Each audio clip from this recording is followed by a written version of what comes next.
안녕하십니까. 유한타증권에서 금융 담당하는 정표준입니다. 오늘 증권업 하반기 전망대를 말씀드리겠습니다. 증권업 최선호주로는 키움증권, 그 다음에 차선호주로 NH증권 유지하고 있고요. 사실 그 이자 비용률 상승에 좀 주목을 해야 된다라고 보는 이유는 지금 보시는 것처럼 이자 비용률이라는 거는 이자 부채분의 이자 비용을 가지고 계산을 하는 건데 얼마나 높은 조달 코스트를 쓰고 있는가를 보여주는 지표입니다. 이게 지금 중요한 이유는 상반기 때의 실적이 좋았던 거는 이미 지나간 일이고 이제 앞으로 실적이 둔화가 되고 그리고 우려를 하고 있는 부동산 익스포저가 실제로 손실로 발현이 되는 시점이 다가오고 있다고 생각을 하고 있는데 그거를 선제적으로 파악을 할 수 있는 게 이 이자 비용률 상승이다라고 판단을 하고 있기 때문입니다. 이자 비용률이 크게 상승한 회사가 이렇게 보시면 미래세증권, 한국금융지주, 그리고 뭐 삼성증권도 좀 상승을 했고 이런 점을 확인을 하실 수가 있는데 이런 회사들은 지금 이자 비용률이 상승한 거와 맞춰서 이자 손익 자체도 크게 훼손이 된 거를 확인을 하실 수가 있습니다. 여기도 좀 많이 빠지긴 했고요. 이자 손익이 크게 훼손이 되면서까지도 이렇게 조달을 강하게 하고 있다는 것은 그만큼 어딘가에 돈 들어갈 때가 많다라는 걸 의미를 하다 보니까 이런 점이 이제 앞으로 발생할 그런 손실이 많은 게 아닐까라고 볼 수 있는 그런 지표가 된다라고 생각을 하고 있고요. 거기다가 이게 자본 비율하고도 일맥상통합니다. 원래 이제 여기 지금 보여드리는 이 별도 신흥시설 비율 혹은 연결 구인시설 비율은 감독 기준은 아닙니다. 감독 기준은 연결 신흥시설 비율이 감독 기준인데 감독 기준은 다 크게 이제 기준치를 상회를 하는 수준으로 유지가 되고 있습니다. 그런데 이거를 증권 별도로만 놓고서 자본 비율을 계산을 해봤을 때에는 미래세증권 같은 경우에는 지금 마이너스로 전환이 된 지가 꽤 됐고 한국금융지주도 마이너스로 전환이 됐고요. 이게 무슨 얘기냐면 앞서서 이자 손익이 크게 훼손이 되면서 이자 비용률이 크게 상승을 했던 회사들은 자본 비율도 열어놓고 보니까 증권 별도 기준으로는 이미 총 위험액이 영업용 순자본을 넘어섰다라고 볼 수가 있다는 얘기입니다. 거기다가 이 연결 구인시설 비율은 지금 쓰고 있는 신흥시설 비율보다 좀 더 보수적으로 직접적으로 총 위험액과 영업용 순자본만 가지고 계산을 하는 건데 이게 150% 선에서 150%를 넘어야 되는 기준이 원래 있었고요. 근데 지금 미래는 150%를 하회하고 있고 한톤은 150%를 넘는 폭이 크지 않습니다. 무슨 얘기냐면 필요한 만큼 연결 기준으로 봐도 이건 연결 기준이거든요. 연결 기준으로 봐도 필요한 만큼 영업용 순자본이 넉넉하지 않다라는 의미가 됩니다. 결국에는 지금 이 두 회사는 뭔가 리스크를 지고 있는 것들이 많고 앞으로도 이런 것들이 부담이 될 가능성이 좀 높다라고 볼 수가 있다라는 의미가 됩니다.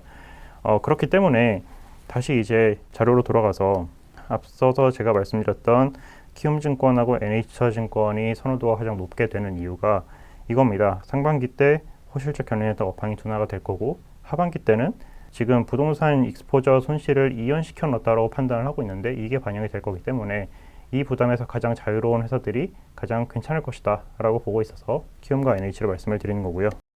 업황이 둔화가 된다는 거는 지금 체감을 하시겠지만 거래대금이 많이 감소를 하고 있고 증시도 상승을 하고는 있지만 상승 탄력은 많이 둔화가 됐고 금리도 꾸준하게 연초에는 급격하게 하락을 하다가 그 하락하는 추세가 지금은 이제 진정이 되는 그런 양상입니다.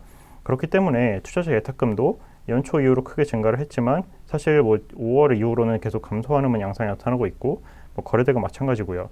그래서 일단 1분기 때 보였었던 그런 강한 브로커리지 수익은 좀 기대하기 어려운 상황이다 라고 보고 있습니다.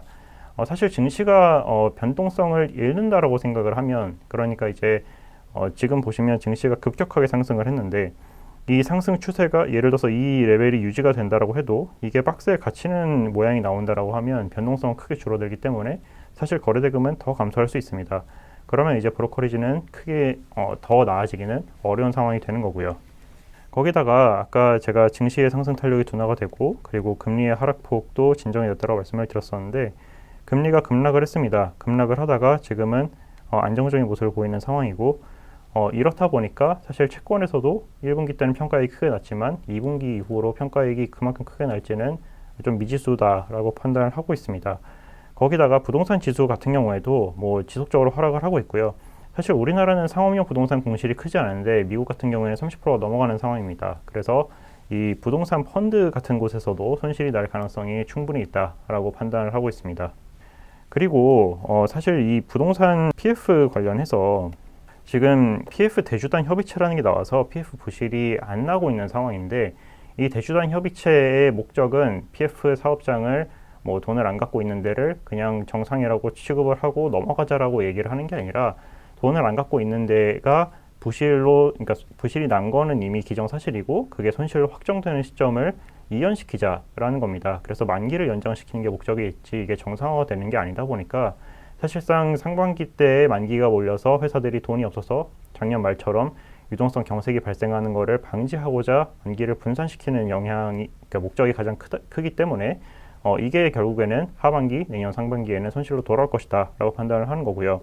지금 이게 이렇게 정상화가 안 되어 있는 사업장들이 많다 보니까 신규로는 계속 안 되고 있는 상황입니다. 그래서 신규가 회복하기에는 더 오랜 시간이 필요하다라고 판단을 하고 있어서 이 브로커리지와 트레이딩이 둔화가 되는 것을 PF로 메꾸기는 어렵다라고 판단을 하고 있습니다.